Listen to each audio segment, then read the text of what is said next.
limestone house at the very end of Washington Street, where the countryside washed up against the side of that town, was the only house that Willow had ever lived. Her mother, too, was raised in that same house that Willow's Opa had built before either of them were born.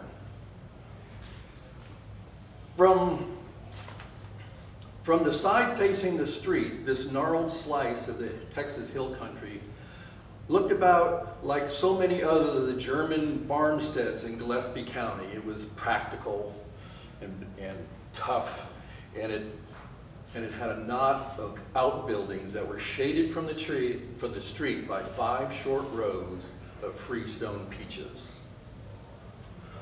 On the back side of the house, a treeless pasture rolled easily off of a wooden back porch and rolled easily under the occasional hooves of black-headed dorpers all the way down to the rocky bottom of Palo Alto Creek, where the barefoot days of so many summers slipped through the tender fingers of Willow's childhood.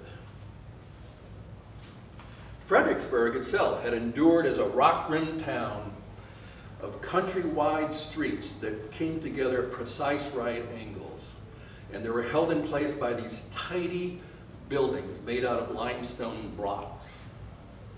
Many of the round and pleasant people that greeted each other with their sing-song German dialect were related to each other in one way or another. It was a hard place for a child to get in trouble. Willow couldn't ride her bike down Main Street without running into one of her cousins, her pastor, someone from school, or a friend of her mother's. All these people would smile and then look right through her, as if they knew more about who she was than she did.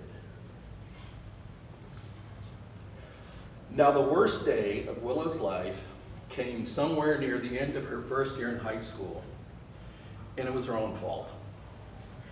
She found out how really stupid it was to start cutting herself with a razor blade on her arms.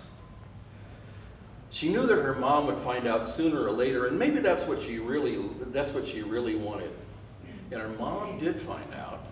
And after a tantrum to beat all, she dragged her down to have a talk with her pastor, where she pulled up Willow's sleeves right there in front of Father Hochman. Laid bare in front of the poor bewildered pastor, she might have well just flashed him her nipples. The cut marks above her elbow bore the indisputable evidence of her sins, and Willow was sure that she was going to descend into hell right there on that spot. Father Hochman would pull a lever, and she would slide through some trap door, or maybe these flamethrowers would come out and fry her right there in front of that crucifix that Father Hochman twisted around in his nervous hands, while her mother ranted and ranted and ranted.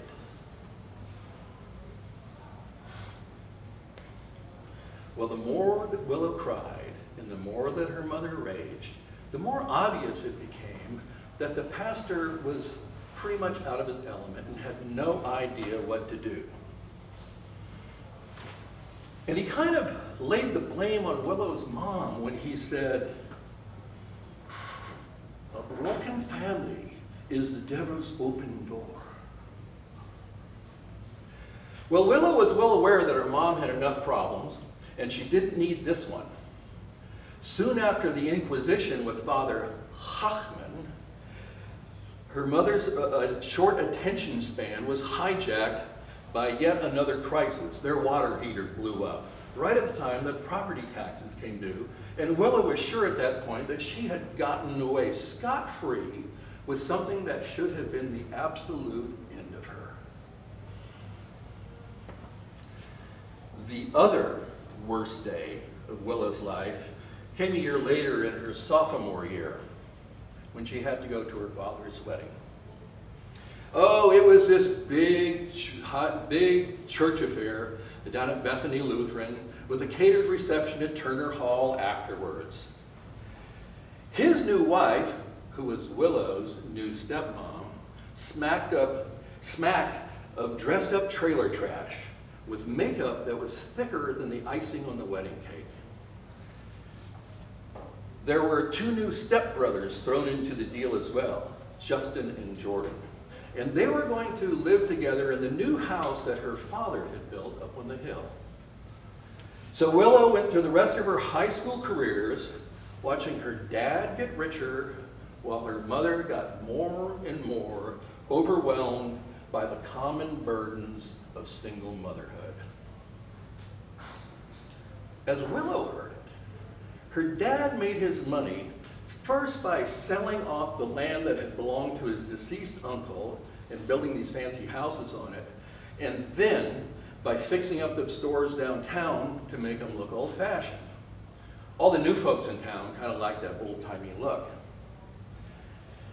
Her father, Mr. Carl Geischke, got to be a big man in town who liked to throw his weight around and brag about his pioneer family name, which was also Willow's name.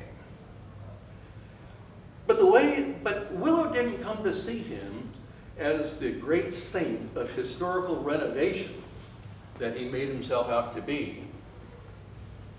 The simple story is that Willow's father got rich selling something that he didn't own. The very history of Gillespie County. And my friends, that's what this book is about.